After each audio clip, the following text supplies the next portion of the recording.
आदमी पार्टी ने अब तक हिमाचल की जनता को 4 गारंटियां दी हैं। इन गारंटियों के आधार पर पार्टी चुनाव मैदान में उतरेगी। इसके लिए इन गारंटियों का प्रचार प्रसार विधानसभा क्षेत्र में किया जा रहा है। सोलन में पार्टी महिला विंग की संयुक्त सचिव वंदना शर्मा ने ये जानकारी दी।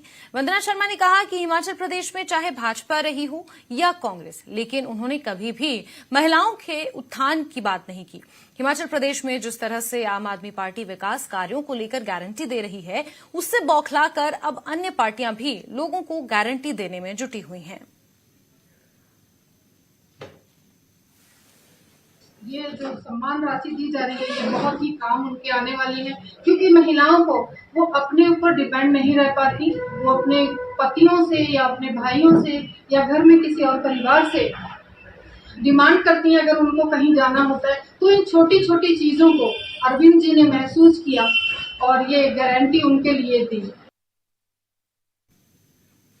वहीं हिमाचल प्रदेश में इस साल के अंत में विधानसभा चुनाव होने वाले हैं। इसे देखते हुए सभी राजनीतिक दलों ने अपनी गतिविधियां तेज कर दी हैं। इसी कड़ी में सोमवार को भाजपा ने सोलन के माल रोड पर नया कार्यालय खोला। नेताओं और कार्यकर्ताओं ने पहले कार्यालय में हवन किया और फिर कार्यालय का उद्घाटन किया गया।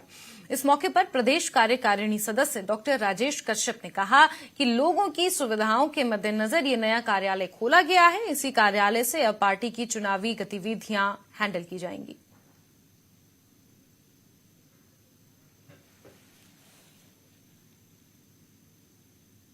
हमारा जो जिला का कार्यालय है और जो मंडल का कार्यालय है, जो सोलन जिला में यहीं से चलेगा, उसके लिए आज सारे भारतीय जनता पार्टी के कार्यकर्ता यहीं इकट्ठे होकर के हमने जो है यहाँ हवन किया है और इस कार्यालय का जो शुभारंभ किया है और यहीं से जो है सारी गतिविधियां पूरे जिला की और पूरे मंडल की यहाँ से